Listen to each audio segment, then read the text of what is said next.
Hi అండి. ఈరోజు cabbage పచ్చెనగపప్పు ముద్దకూర చేస్తున్నానండి. క్యాబేజీ తీసుకున్నాను, కొత్తిమీర తీసుకున్నాను, పచ్చెనగపప్పు తీసుకున్నాను, మసాలా తీసుకున్నానండి.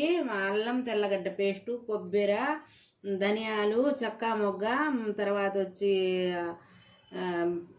జీడిపప్పు వేసాను, కొంచెం బాదం పప్పు, గసగసాలు వేసానండి. దీంట్లో బాగా టేస్ట్గా ఉంటుందని చెప్పి తర్వాత ఎర్రగడ్డ, పచ్చిమిర్చి, టమాటా తీసుకున్నానండి. నూనె కాగిందండి, దీంట్లో వేసుకున్నాను.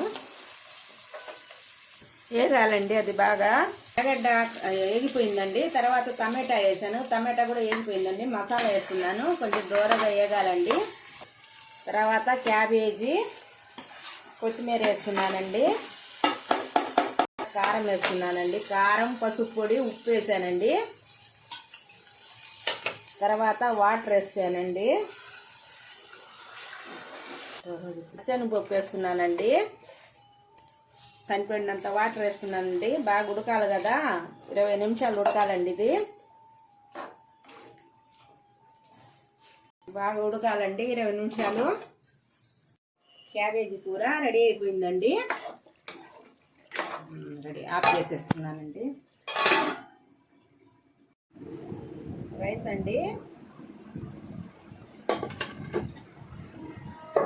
క్యాబేజీ కూర అండి, ఇప్పుడే చేసిన క్యాబేజీ కూర అండి. తర్వాత గోంగూర పచ్చడి, మినపప్పు పచ్చడి, రసం.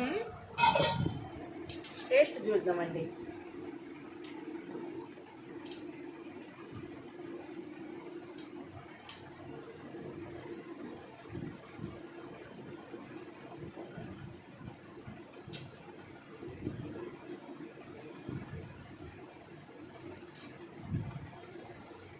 మీకు ఇష్టపడితే ఒక లైక్ చేయండి, షేర్ చేయండి, సబ్స్క్రైబ్ చేయండి.